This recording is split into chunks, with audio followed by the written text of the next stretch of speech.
നിങ്ങളുടെ favourite shows ഇനി ഒരിക്കലും മിസ്സാവില്ല. ഇപ്പോൾ C5 കാണും നിങ്ങളുടെ ഫേവറേറ്റ് ഷോസ് തികച്ചും സൗജന്യമായി.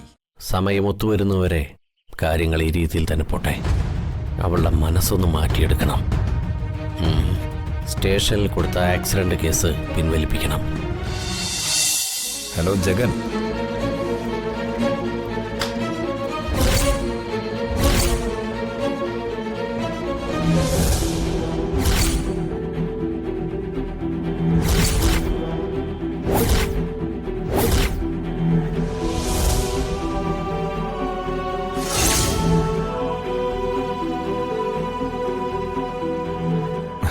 ഇതുവഴി പോയപ്പോ കുറുപ്പ് സാറിനൊന്ന് കാണാൻ കയറിയതാ. അതെന്തായാലും നന്നായി, നമുക്ക് വീണ്ടും കാണാൻ പറ്റിയല്ലോ. അതെ, ഇപ്പൊ എനിക്ക് കുറച്ച് തിരക്കുണ്ട്, നമുക്ക് പിന്നെ കാണാം.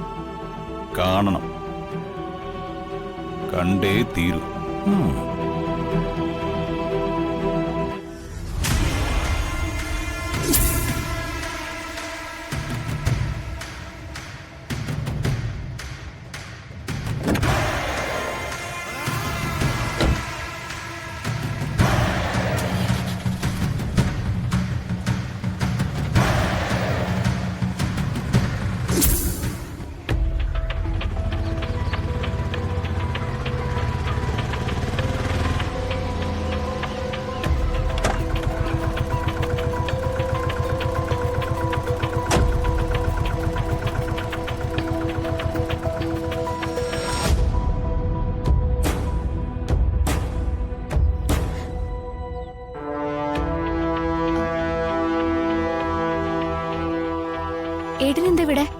അതെന്ത് ചോദ്യ വന്ദനെ? ഇത് നമ്മുടെ ദിയമോള് പഠിക്കുന്ന സ്കൂളല്ലേ? എനിക്കിവിടെ വന്ന് തിരക്കാനുള്ള ഉത്തരവാദിത്വമില്ലേ? ദിയമോൾക്ക് അങ്ങനെ ഒരു രക്ഷകനുണ്ടെങ്കിൽ എനിക്കത് കുറെ കൂടി ആശ്വാസമല്ലേ ഏട്ടാ. എന്റെ കാര്യങ്ങളൊക്കെ കൂടുതൽ ശ്രദ്ധിക്കാൻ സമയവും കിട്ടും. നന്ദിയുണ്ട് ഏട്ടാ. നമ്മൾ തമ്മിൽ അങ്ങനെ നന്ദിയുടെ കാര്യമൊന്നുമില്ല. പിന്നെ മറ്റൊരു കാര്യം, എന്നും രാവിലെ ഓട്ടോയിൽ കുട്ടിയെ സ്കൂളിൽ കൊണ്ടുവിടണം. വൈകുന്നേരം തിരിച്ച് വീട്ടിലേക്ക് എത്തിക്കുന്നതും ഓട്ടോയിൽ തന്നെയല്ലേ? എന്നുമുള്ള ഓട്ടോ ചെലവ് താങ്ങാനാവില്ല. നിന്റെ കയ്യിലോട്ട് കാശുമില്ല. അതുകൊണ്ട് ഇനിയുള്ള കുട്ടിയുടെ പോക്ക് വരവൊക്കെ എന്റെ ബൈക്കിൽ തന്നെ ആയിക്കോട്ടെ.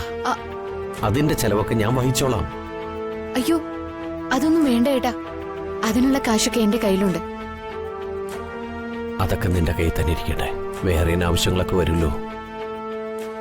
പിന്നെ കുട്ടിയുടെ സ്കൂൾ ഫീസിന്റെ കാര്യവും നീ അറിയണ്ട, അത് ഞാൻ കൊടുത്തോളാം. നീ എന്തെങ്ങനെ നോക്കുന്നേ? എനിക്കിപ്പോഴും അങ്കലാപ്പ് മാറിയിട്ടില്ല. പിശുക്കൊക്കെ കളഞ്ഞ് ഇങ്ങനെ പണം ചെലവാക്കാൻ വേണ്ടി ഏട്ടന്റെ കയ്യിൽ എവിടുന്നാ വരുമാനം? കള്ളക്കടത്തും കരിഞ്ചെന്നും ഒന്നല്ല, അന്തസ്സായിട്ടൊരു ഏജൻസി ഏർപ്പാട്. അതിന്ന് വരുമാനമുണ്ട്. പണ്ട് പിശുക്കിന്റെ പേരിൽ കാണിച്ചിട്ടുള്ള ഓരോരോ തെറ്റുകളും തിരുത്താമെന്ന് വെച്ചു. വന്ദനെ, എന്താ അതിൽ തെറ്റുണ്ടോ? ഒരു തെറ്റുമില്ല.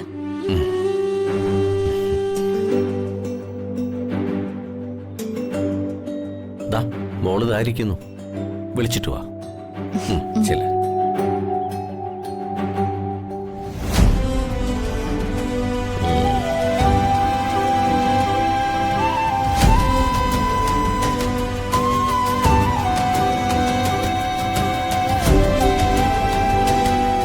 സമയം ഒത്തുവരുന്നവരെ കാര്യങ്ങൾ ഈ രീതിയിൽ തന്നെ പോട്ടെ. അവളുടെ മനസ്സൊന്ന് മാറ്റിയെടുക്കണം. സ്റ്റേഷനിൽ കൊടുത്ത ആക്സിഡന്റ് കേസ് പിൻവലിപ്പിക്കണം. അതിന് സാഗറിന്റെ കയ്യിൽ നിന്ന് കിട്ടുന്ന പണത്തിന്റെ ഒരു ഭാഗം വന്ദനയ്ക്ക് വേണ്ടി ചെലവാക്കിയാലും സാരമില്ല. അവളുടെ മനസ്സൊന്ന് അലിഞ്ഞാൽ മതി.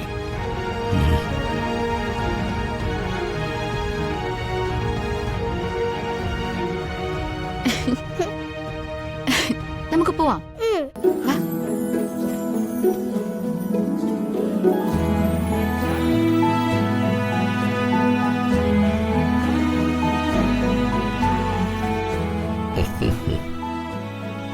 അല്ല, ഇതാരാ സുന്ദരിക്കുട്ടി? ക്ലാസ് എങ്ങനെയുണ്ടായിരുന്നു? ഇഷ്ടായോ? ഇഷ്ടായി. മോൾക്ക് ചോക്ലേറ്റോ ഐസ്ക്രീമോ എന്ത് വേണമെങ്കിലും അങ്കിളിനോട് പറഞ്ഞാൽ മതി കേട്ടോ.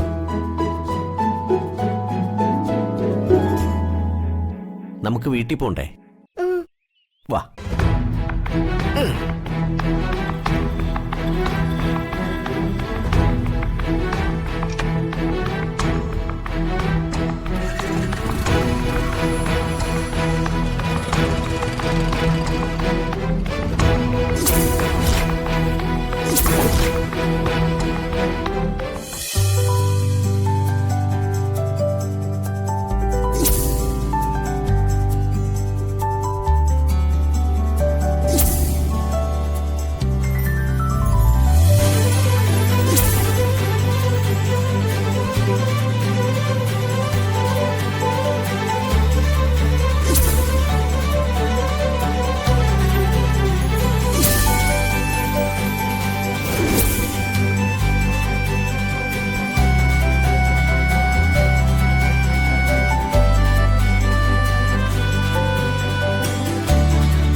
വന്ദനെ ഒത്തുള്ള സന്തോഷകരമായ നിമിഷങ്ങളായിരിക്കും നീ ഓർക്കുന്നത്. എവിടായിരുന്നു? ഒരു യാത്ര കഴിഞ്ഞു വരുന്ന ലക്ഷണം എന്തായാലും ഉണ്ട്. വന്ദനെ ഒത്തുള്ള യാത്രയായിരുന്നു എന്ന് ആ മുഖത്തുനിന്ന് വായിച്ചെടുക്കാം. എന്റെ ഏട്ടത്തിയമ്മേ, വിശേഷങ്ങൾ പറയാനുണ്ട്. ഞാൻ വന്ദനയോടൊപ്പം യാത്ര ചെയ്യുക എന്നുള്ളത് ശരി തന്നെ. പക്ഷേ ഏട്ടത്തി വിചാരിക്കും പോലെ പ്രണയിക്കാനും ശൃംഗരിക്കാനും ഒന്നുള്ള മാനസികാവസ്ഥയിലായിരുന്നില്ല വന്ദന. വർഷയുടെ കാര്യത്തിന് വേണ്ടി ഓടി നടക്കുകയായിരുന്നു. വിക്രം ഇവിടെ വന്നതും അമ്മാവനോട് വന്ദനെ കുറിച്ച് സംസാരിക്കാനാ. അവര് തമ്മില് എന്താ സംസാരിച്ചെന്ന് ഒളിഞ്ഞൊന്ന് കേൾക്കാൻ പറ്റിയില്ല. ഇപ്പൊ എന്താ വിക്രമ വർഷ തമ്മിലുള്ള പ്രശ്നം?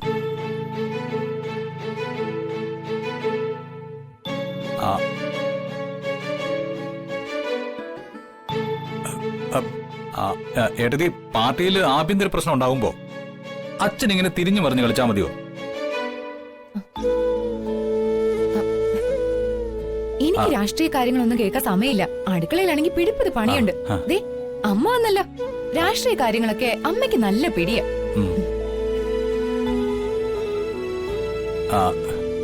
അല്ല അമ്മ, അത് പിന്നെ ചില രാഷ്ട്രീയ കാര്യങ്ങളിൽ അച്ഛന്റെ നിലപാട് മാറ്റം വേണ്ട. എനിക്കൊന്നും മനസ്സിലാകുന്നില്ലെന്നാണോ നിന്റെ ചേട്ടത്തിയുടെ വിചാരം?